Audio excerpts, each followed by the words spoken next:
I think that it's a wonderful thing to observe a more gentle, relaxed way of life, something unique, something slower.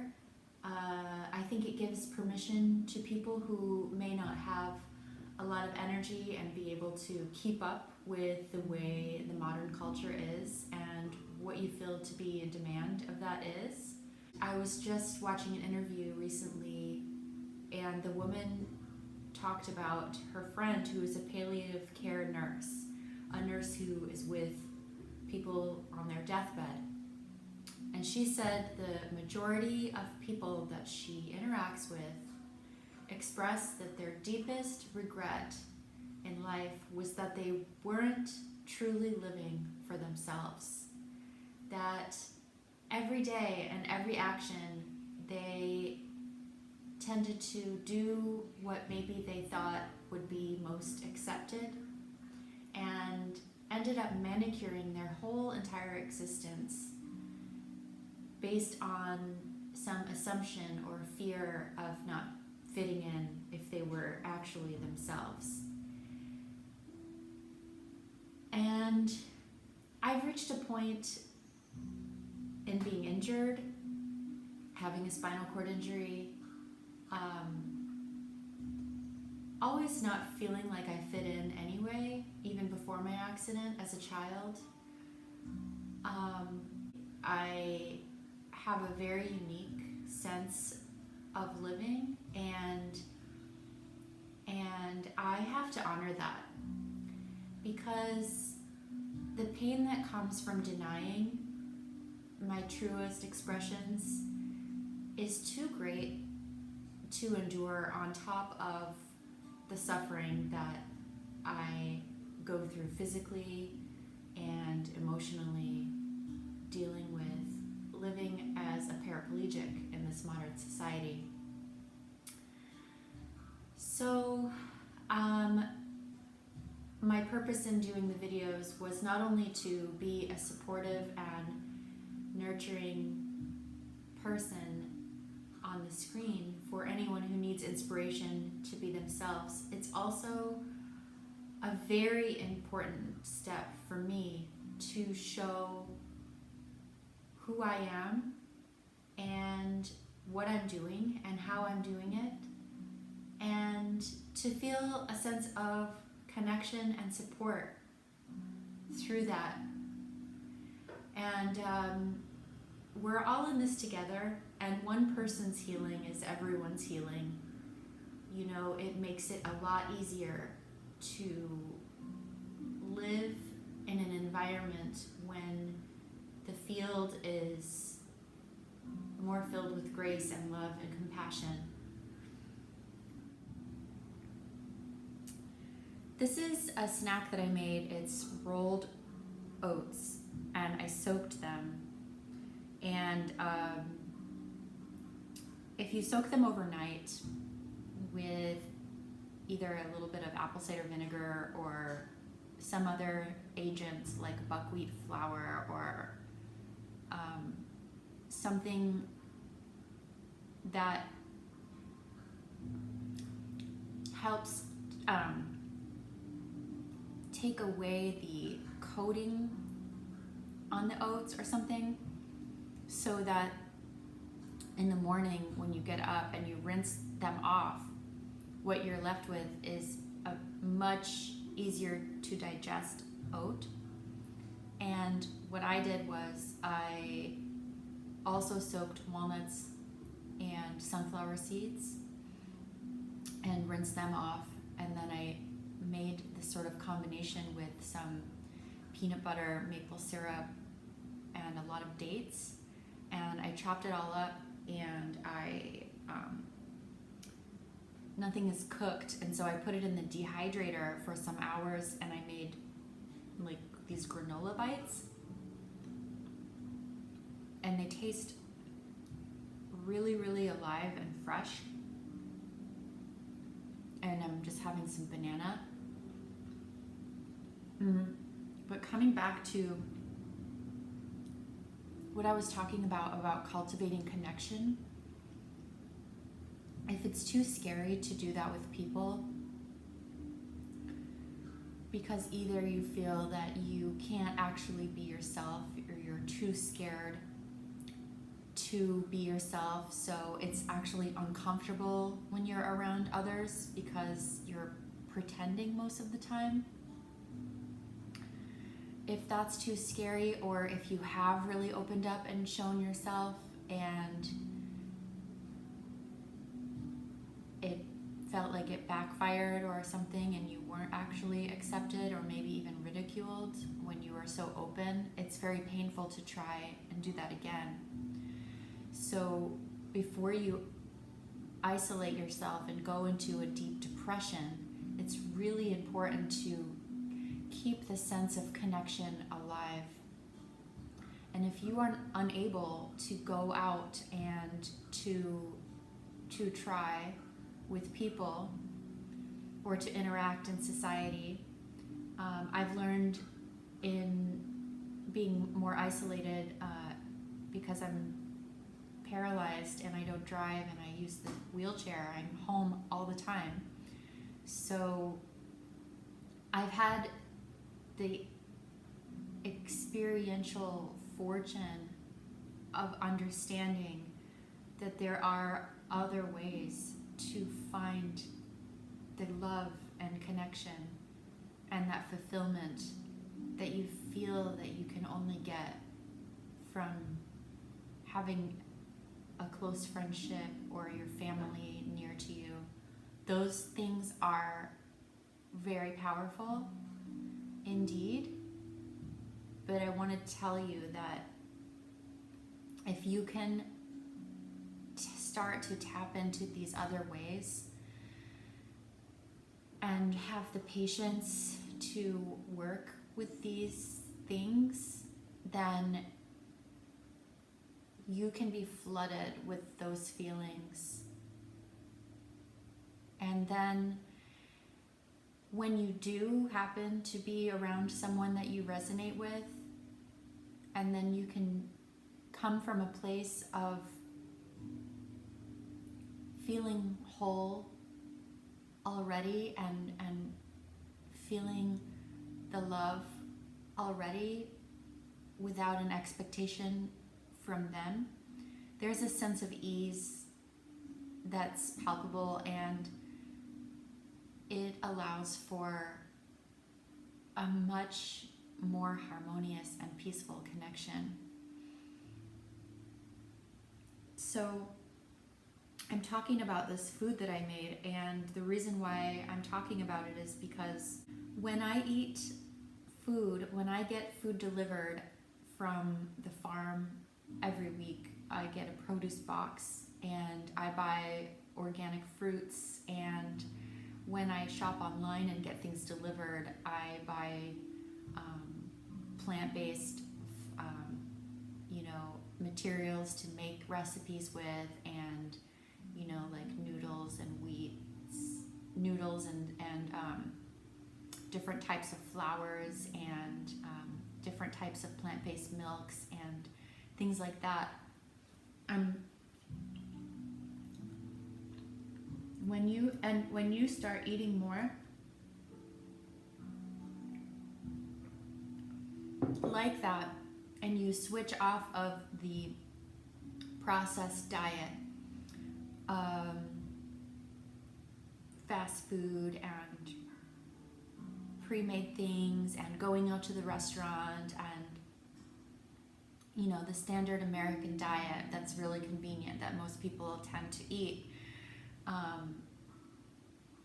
When you get yourself off of that and you start introducing more fruits and vegetables and grains and living things, plants, when you start eating plants that have life, and you move away from the things that have no more life, that are dead, your taste buds, the structure changes, and you begin to, maybe before you weren't satisfied with eating like this, but all of a sudden your body starts to understand what you're doing. You're giving your body cleaner fuel. You're giving your vehicle cleaner fuel to operate on. And it changes, your taste buds will change, and then you learn something else takes over. You feel how good it feels to eat this way. And so then when you eat, and you eat slowly, and you really taste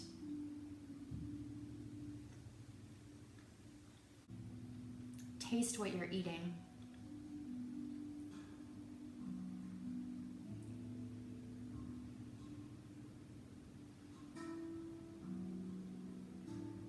it can be such a beautiful experience. And it can provide you with that feeling of love and connection. When you eat with the intention of building your cells with this live, beautiful food, and instead of eating out of habit or convenience or as a coping mechanism, when you eat with the intention of love and respect,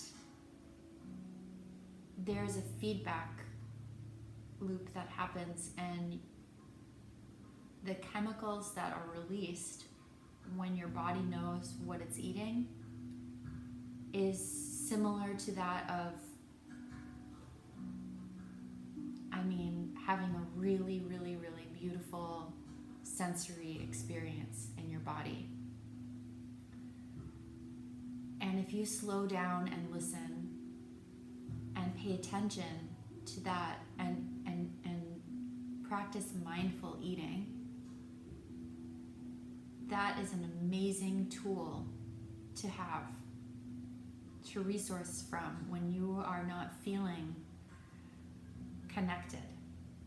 You can go into your kitchen, you can make yourself fresh fruit plate, a juice, some sort of preparation, and sit and take the time and feed yourself and have that experience of love, the connection from the food and your body. And then another thing that I practice quite often is going outside, and I have a garden and I put seeds in the soil, and sometimes things grow and sometimes they grow really, really tall. Last year I had some guests and they were from Australia, and they couldn't go back to Australia with some of the things they had collected on their journey here in the US. And so they left quite a bit of things here. And one was a packet of various seeds for cooking, for Indian cooking. And there were some black mustard seeds, and they're very, very, very tiny. And I took one and I put it in soil and I watched it grow, and it ended up growing almost 10 feet tall, and it was the tallest thing in my garden. And just today I went out and I waited for the very, very, very tops and the pods to form and dry. And today I went out and I picked them off and I brought them inside. And so for that whole time, watching the plant grow and watering it and having a relationship of sorts with the plant, and then the pods forming, and they were green, and the seeds were alive, and the birds came and they ate most of the seeds I can see, and it was springtime and they needed it, and they have families to raise, and that's okay. It was beautiful to see. And my intention in growing the plant was to see if I could make mustard. And I might get enough seeds to grind up and make mustard. But what happened in the meantime was I developed a connection with this process of this plant growing and with the birds. And now with seeing all of these little pods filled with seeds, and the connection that I find here is quite beautiful. Is really, really, really beautiful. And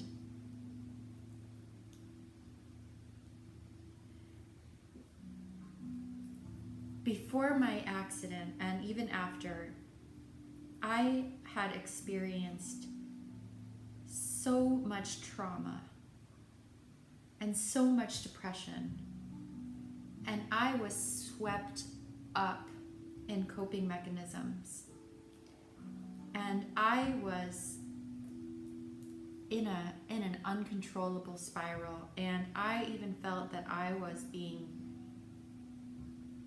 taken over by some sort of malintentioned spirit, because I was so weak, and my soul seemed to be so sad and defeated feeling.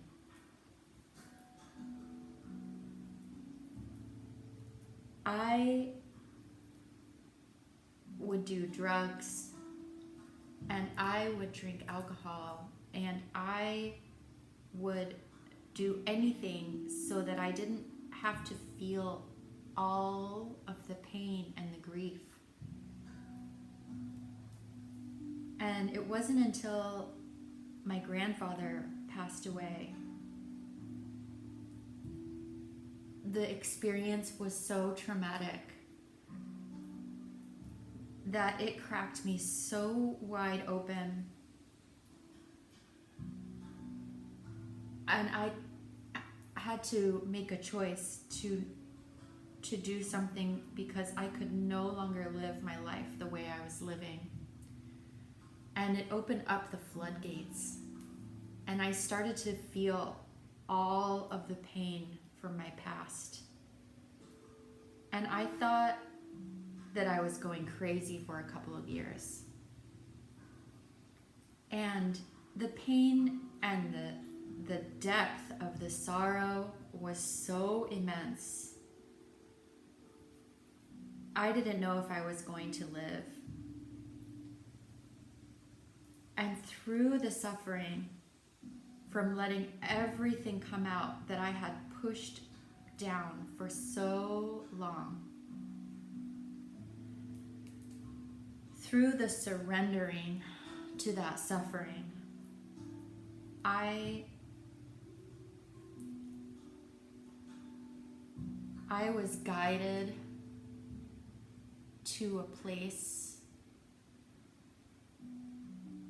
deeper within myself than I had ever gone, but I had always known. I was guided to a place of vastness, of extreme comfort. I surrendered to the pain, to the suffering, and I began to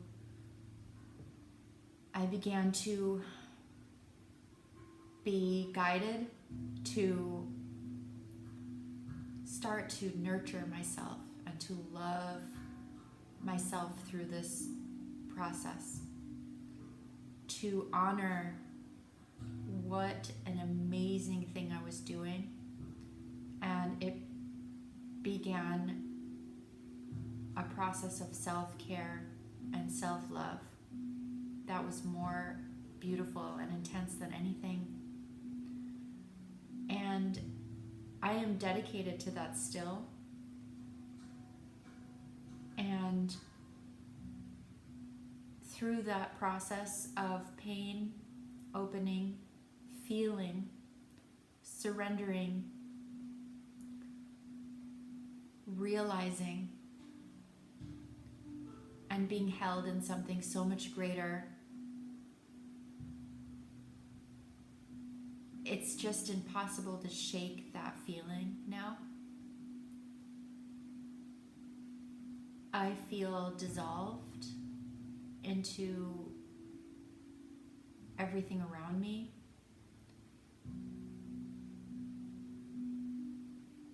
I feel that this entire thing is one.